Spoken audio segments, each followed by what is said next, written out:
여러분 안녕하세요. 더불어민주당 순회 경선에서 이재명 후보가 충청 지역에서 큰 차이로 이낙연 전 대표를 따돌리고 1위를 차지했습니다. 이재명 지사가 대전, 충남, 세종, 충북을 다 합한 이 퍼센테이지로 봤을 때 54.72%를 기록을 했고, 이낙연 전 대표는 28.19%를 기록을 했습니다. 두 후보의 격차가 26%포인트 이상 났습니다. 애초에 뭐 두 후보가 어느 정도 좀 팽팽할 것이다 라는 그런 예상도 좀 있었고, 이재명 후보가 좀 우세를 하더라도 과반을 넘기기는 쉽지 않을 것이다, 뭐 이런 전망도 있었는데, 뚜껑을 열어보니까 이재명 후보가 압도적인 표차로 과반을 넘기면서 1위를 기록을 했습니다. 이것이 이제 향후에 이른바 이어지는 여러 가지 경선에서 밴드웨건 효과로 작용할 것이다, 즉 되는 후보에게 더 표가 몰리는 쪽으로 갈 것이다, 이런 전망도 나오고 있고, 한편에서는 뭐 위기감을 느끼고 더 이낙연 전 대표 쪽으로 이른바 반 이재명 표가 결집하지 않겠느냐, 이런 전망도 나오는 것 같습니다. 이번에 충청의 이 선거인단 규모는 뭐 한 7만 6천 명 정도 됩니다. 전체 선거인단 규모가 한 200만 명 정도라고 봤을 때 한 4% 남짓 이렇게 되기 때문에, 이 뭐 퍼센티지 자체만으로 보면 이 충청의 표 자체의 이 분포 자체가 큰 편은 아닙니다. 하지만 충청 지역은 과거부터 이른바 민심의 바로미터라고 불려왔고, 또 캐스팅 보트를 쥔 지역이다, 이런 평가를 받으면서 이 충청 지역에서 누가 1위를 하느냐, 또 흐름을 누가 잡느냐가 향후의 경선의 전반적인 어떤 흐름들을 좌우할 것이다, 이런 전망이 있어 왔기 때문에 이재명, 이낙연 두 후보가 상당히 좀 사활을 걸고 임해 왔었고, 조직력적인 측면에서는 이제 이낙연 전 대표 측에 가담한 현역 의원들이 좀 더 많았기 때문에, 상대적으로 이것이 이제 이 권리당원들, 대의원들을 대상으로 한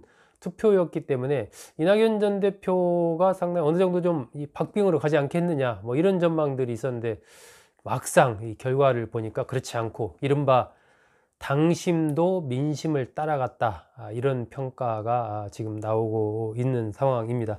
이런 부분들이 이제 앞으로 11일 날이죠, 강원이라든 저 대구 경북이 11일이죠. 그리고 12일 날 이제 강원 있는 이 또 순회 경선에 어떤 영향을 미칠지, 그리고 12일 날 이 이른바 1차 슈퍼위크가 발표가 됩니다. 이날 한 75만 명 정도, 그러니까 충청과 대구 경북, 강원까지 포함한 다 일반 당원, 국민, 또 대의원, 뭐 권리당원들의 투표 결과가 발표가 됩니다.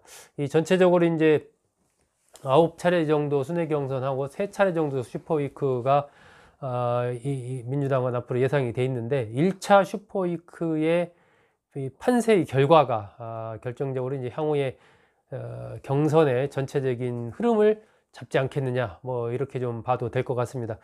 이 대구 경북 쪽에서 이재명 후보가 아무래도 이제 고향도 경북 안동이고, 그동안의 지지율도 높게 나오는 이런 측면이 있고, 최근에 그 홍일학 전 의원이죠, 대구시 경제부시장도 지냈던 홍일학 또 전 의원이 이재명 후보에 대한 지지를 또 표명을 했죠. 이렇기 때문에 대구 경북에서의 흐름도 이낙연 전 대표가 뒤집기는 좀 쉽지 않을 것 같다, 뭐 이런 좀 생각도 듭니다. 그렇다면 이제 전체적인 이런 흐름들 속에서 이낙연 전 대표, 이번에 충청 결과로 가장 아마 타격을 받았고, 이 전 대표 스스로도 좀 뭐 기대했던 것만큼 못 미쳤기 때문에 좀 충격을 받지 않았을까, 뭐 이렇게 좀 예상이 되는데, 앞으로 어떻게 이것을 헤쳐갈지, 일단은 뭐 메시지 자체를 내는 것을 메시지나 정책을 어떻게 할 것인지 이 부분에서 좀 고민을 해보겠다 라고 어떤 이제 좀 전략 변화 이런 것들을 시사를 했습니다.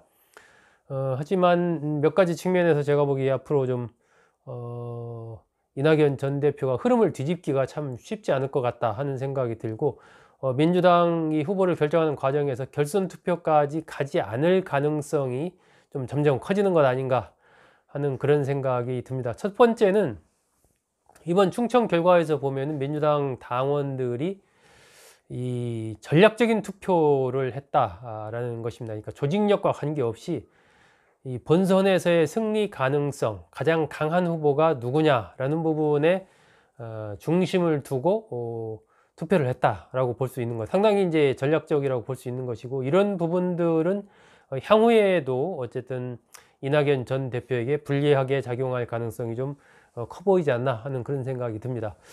두 번째는 이낙연 전 대표가 그동안에 뭐 이재명 지사에 대해서 여러 가지로 이제 검증 공세를 뭐 많이 펼쳤습니다.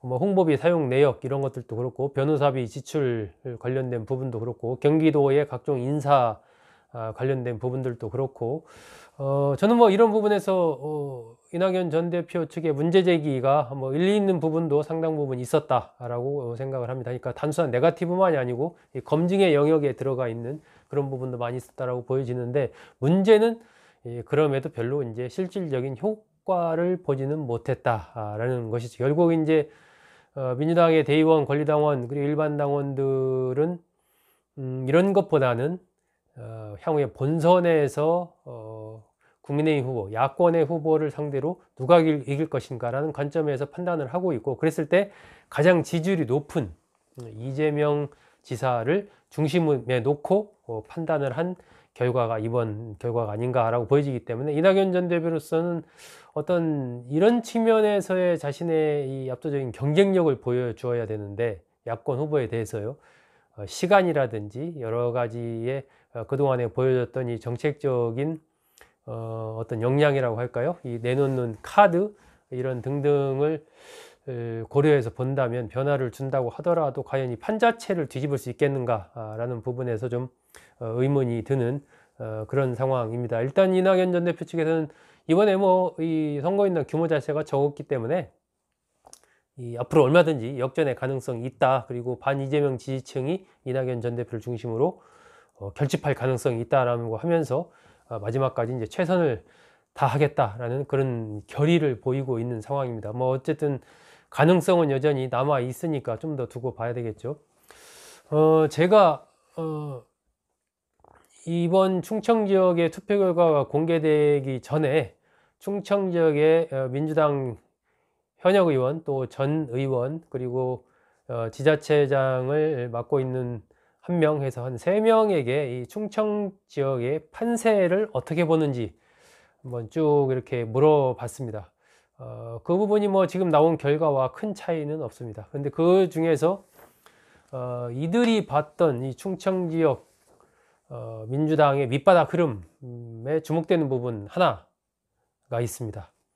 그게 뭐냐면, 현역 의원이든 뭐 아니면 지자체장이든 누구든 간에 어쨌든 이 당협위원장들이 특정 후보에 대한 지지를 정하기 전에 이미 이 대의원, 권리당원, 당원들이 자발적으로 흐름들을 막 만들어간 그런 측면이 훨씬 더 크다라는 거죠. 오히려 당협위원장들이 그 흐름에 끌려가는 그런 상황이 됐다라고 얘기를 했습니다.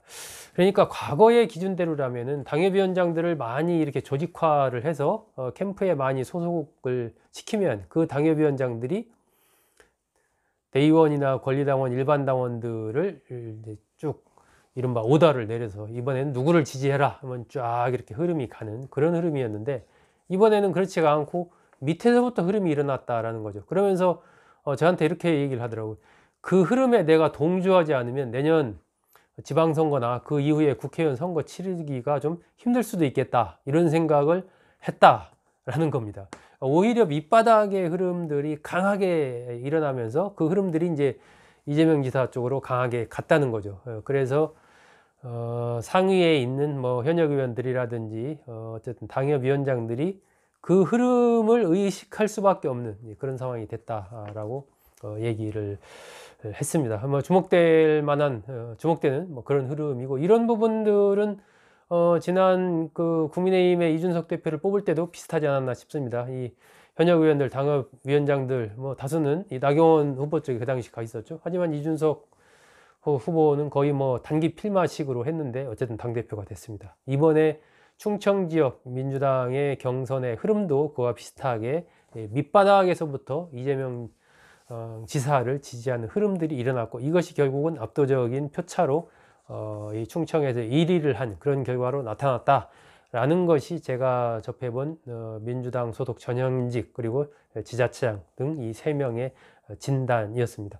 이런 흐름들이기 때문에 앞으로 이제 대구, 경북, 강원 그리고 뭐 호남, 뭐 영남, 제주 이제 수도권으로 쭉 연결되는 이러한 흐름들 속에서 과연 이제 이낙연 전 대표가 이 판을 뒤집는 이 부분들이 참 어려워진 것 아닌가 하는 그런 생각이 들고, 이번에 충청 쪽에 어쨌든 이 과반 이상의 이재명 지사의 득표, 이런 부분들이 또 민주당의 이 경선 흐름에서 결선 투표로 가지 않고 1차에서 이재명 지사가 과반을 얻어서 후보로 확정될 가능성이 좀 더 커졌다, 이렇게 봐야 될 것 같습니다. 여러분 감사합니다.